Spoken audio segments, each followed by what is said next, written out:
وشوفنا ببريخة طوطة وبوريخة ميقرا سميقرا بهاوخ عمغذا عونيسا أو أوليسا البيشا مقروطة تم يقرو ثوخن بيدم شمشانا ميقرا بطرس دعبول كل أرعى في باقي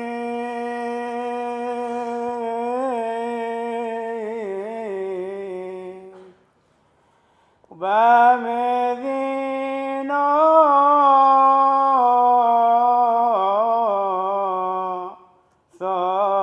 ثوى بكارخي.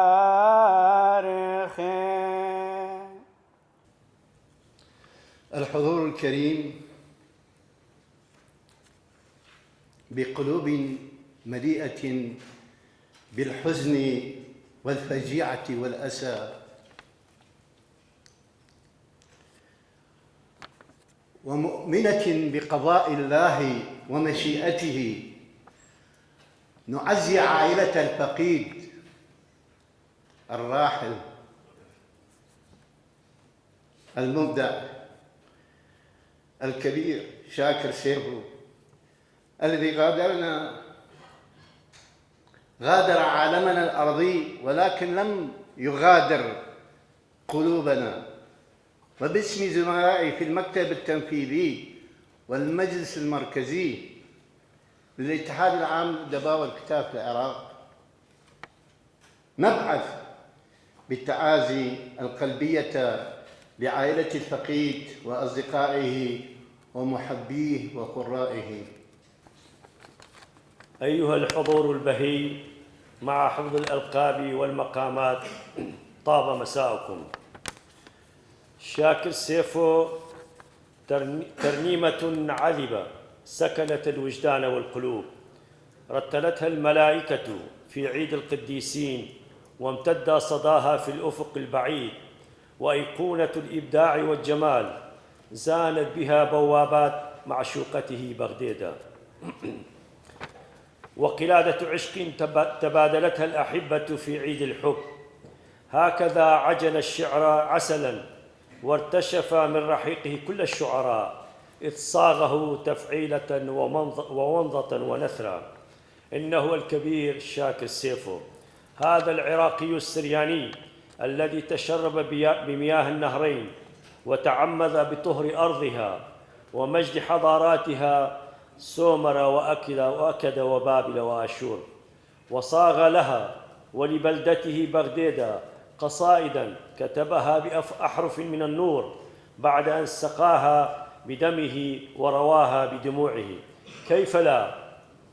وقد ارتبط حبله السري بأربطة مهدها، وسكب دمه في وريدها، وساح بأزقتها وقناطرها، وتغنى بأماكنها وشواخصها وشخوصها وناسها. إنه الهادئ الوديع والبشوش بطبعه، يميزه شعره الأبيض الذي نال منه الشيب قبل موعده. حضوره ومشاركته الدائمة في المهرجانات والمواسم الثقافية، خاصة السريانية منها، كان بهيجا ومدهشا بروائعه وملاحمه الشعرية، ومنها بندة بغديدا، أربطة بغديدا الخالدة، وأنا وغزير كل مندي، أنا الذي رأيت كل شيء، صوتي وإلانا جدتي والشجرة، مطل دطال بيت كما خلي، لأن غيرة بيتك كلتني، آلهي أغزي لآلهوث، إلهي أريني ألوهيتك، وغيرها من الروائع الشعرية. إذ دائما كانت مجالسه في هذه المواسم والمهرجانات عامرة بحلقة من الشعراء الشباب الذين لم يبخلوا يوما على تشجيعهم وحثهم على المثابرة في إنضاج موهبتهم الشعرية. حقا كانت تسير من خلفه وأمامه الشمس والنجوم وظلاله، وحتى قبره فخرا وابتهاجا به، وهو يحمل قبره سلما إلى السماء، ويرفض بقاء أكفانه ضيوفا على جسده كما وصف ذاته في إحدى قصائده. قنيلة ماخورة بارويا نخنوشا شاكر سيفو الخمنيانا طاوة من شوكانة وميقرتا ومني شوكانة قما يبتوني ثكريثة مقروالة مغلطة درنيا مشيخايا مجلة الفكر المسيحي شاتد ألبا وتشامة وشوي إشتا وكونتد بورايا درع الإبداع منها وبركية نينوي وشوكانة قما يبمورايا شمشة صبرايا المخرع عربايا وسريايا مقروالا أو مقرولا شوبا أدعنكاوكم شاتتريلبي وإشتا كما حصل على درع الإبداع الشعري السرياني من المجلس الثقافي الآشوري السرياني الكلداني في سيدني عام 2008 وجائزة ناجي نعمان الأدبية لعام 2012 بيروت وجوائز وتكريمات أخرى عديدة. من لا بيتوثة دمناخة كلمة أسرة الفقيد بمقرولة برونة ميقرأ بهجة شاكر سيفو. أخواتي الحضور، أسعدتم مساء. سأبدأ كلمتي هذه ببيت شعر من قصيدة الغالي كان يعزها كثيرا: صوتي سقل الإلانة دد مثالي خقردانة قردانة كسنو بار طرفها صيري درمانة وقيلح بشلي هونانا. حضور الكريم، أسعدتم مساء. في البداية لا يسعني إلا أن أعبر عن فائق شكري وامتناني للاتحاد العام للأدباء والكتاب في العراق واتحاد الأدباء والكتاب السريان وكل من شاركنا هذا المصاب الأليم، سواء بتقديم التعازي بشكل مباشر أو عن طريق وسائل التواصل الاجتماعي. أحببت أن أتحدث بأسر قصيرة عن فقيدنا العزيز أبي الغالي شاكر سيفو. كان أبي دائما سندنا المتين وداعمنا في هذه الحياة، لا بل لم يكن أبا لنا فقط، بل كان صديقا ورفيقا ومعلما لنا جميعا. فقد علمنا الكثير ومد يد العون لنا في كل خطوة في حياتنا، حيث كان حريصا دوما أن يوفر كل شيء لبيته، فلكم تعب وسهر وتحمل الأخطار من أجل تلبية طلباتنا وتحقيق أهدافنا، وله الفضل الكبير لما وصلنا نحن عليه الآن. فأنا شخصيا كلما احتجت إلى نصيحة معينة لم أجد شخصا أثق فيه سوى شاكر سيفو. كان رحمه الله شخصا هادئا طيبا مرحا تملاه روح الدعابة، فلم أجده يوما ما عصبيا أو حتى لم يوبخ أحد منا نحن أبنائه. نعت وبعثت تعزي في الفقيد الراحل معظم الاتحادات والنقابات الأدبية والصحفية العراقية والعربية والأوساط الإعلامية والثقافية وأحزاب وتنظيمات ومؤسسات شعبنا المختلفة في الوطن وبلدان الاغتراب، وآخرها وقد وصلنا قبل قليل برقية تعزية من مركز يونان هوزايا للبحوث والدراسات في أستراليا. وكتب في إرثائه معظم من كان يعرفه من كتاب وشعراء، اخترت من بينهم النص الآتي: إليك يا غالينا، إليك يا شاكر،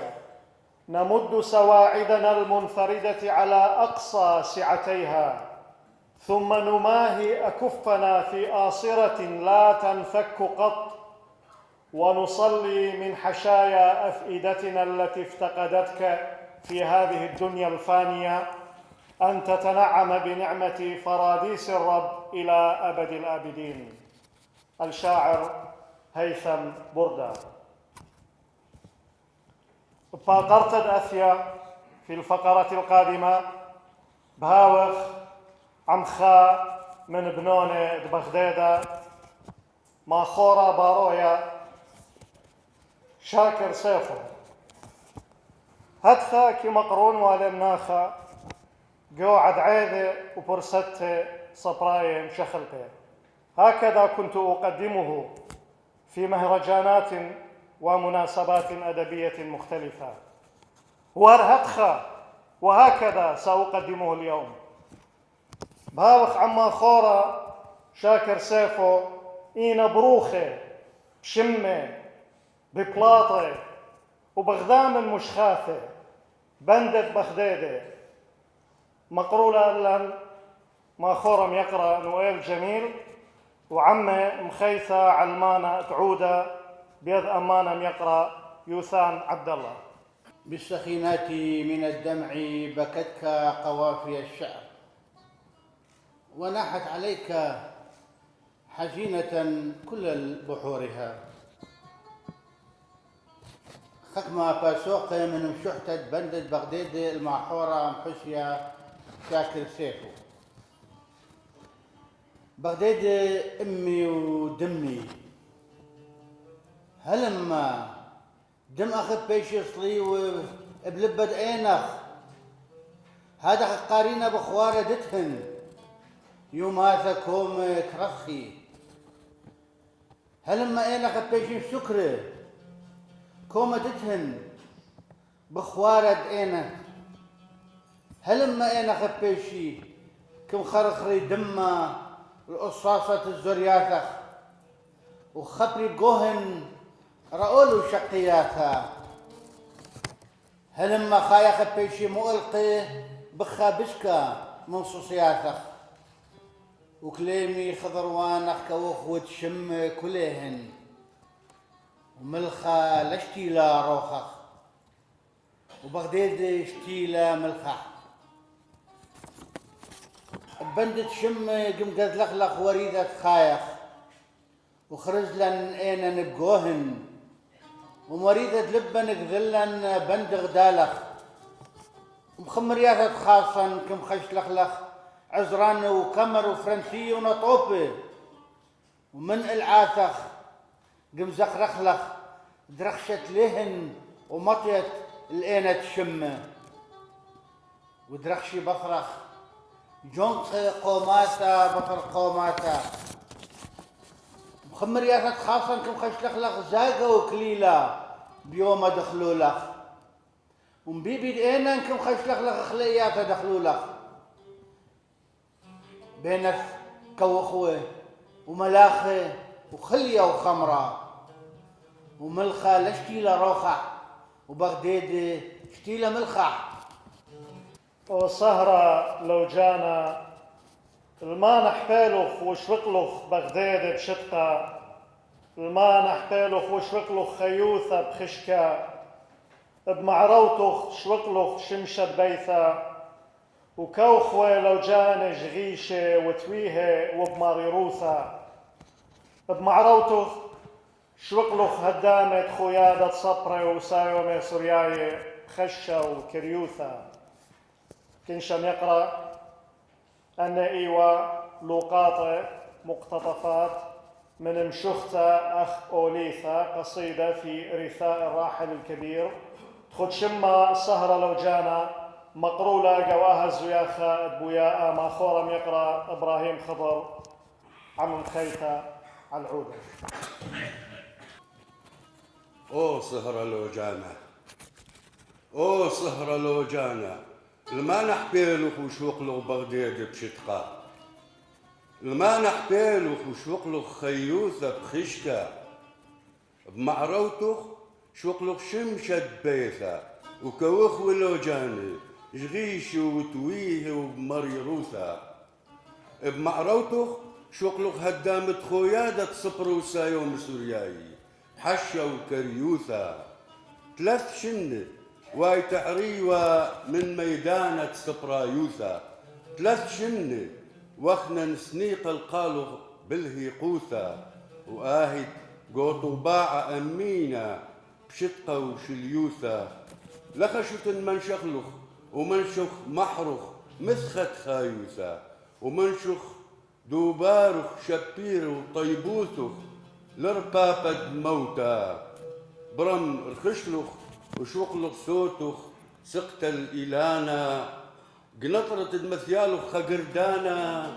قردانة كسن وباري وأبو شقيلة بخنجاري إن رخشلخ وقطعلخ شرطخ من شرطة أمخ بغدادي وبشلق سرت شرطة شمية لتمانق هاي تقرخشت وطلانيزغ قرخش بصرخ هاي تقرخشت ومحرق سوريايا وعربايا قراخش بصرخ هاي تقرخشت وقورغ قراخش بصرخ تقرخشت ومخرخ سريايا وعربايا كراخش بصرخ تقرخشت وقورخ كراخش بصرخ تقرخشت وأخنان كراخشخ بصرخ وبرخلخ أخ برخة توتاوى لشمية ولاد عيرخ القنخ ميقراسا ميقرة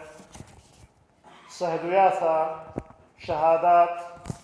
خمنيانا من ميقرة كاثوة ماخورة تنيانة صبرة قونائيث خورانة دمناخة بارويا بد مقرويل تا ميقرثوخن شهادات في الفقيد الراحل يقدمها بعض الباحثين والأدباء والشعراء والكتاب ممن عرفوا الفقيد الراحل ومشارخ عم يقرأ صباح مجيد. نحن أخوة شاكر سيفو، أنا صباح وخضر وثابت، عشنا سوية عشرات السنين في بيتنا القديم في محلة مار يوحنا، فعرفناه إنساناً هادئاً متواضعاً صبوراً اجتماعياً مثقفاً مهذباً، وكان يحب الكثير والكبير والصغير بدون أي تفرقة. كان معلماً ناجحاً، وكان شاعراً مبدعاً في مجال عمله. شاكر سيفو كانت له رغبة شديدة في القراءة والكتابة. كنت أشاهده دائماً يقضي معظم أوقاته في القراءة والكتابة، حيث كان يكتب الكثير من القصائد، وصدرت له الكثير من الدواوين، فكتب في اللغة العربية والسريانية، فاعتبر بغداد أمه الكبرى، فكتب لبغداد وكتب للعراق وكتب للآباء والأجداد والأحفاد. صهدوثا خرطة شهادة أخرى بمقرولة تميقرو ثوخن باصويا وماخورة الباحث والشاعر نيند لماسو. بشارة ليطن دخكان لخ همزة من بود رابي شاكر سيفو. أنا إيمن شميلي خبرة تيلي قالي خخا صدنا رابا جورتا. رابي شاكر سيفو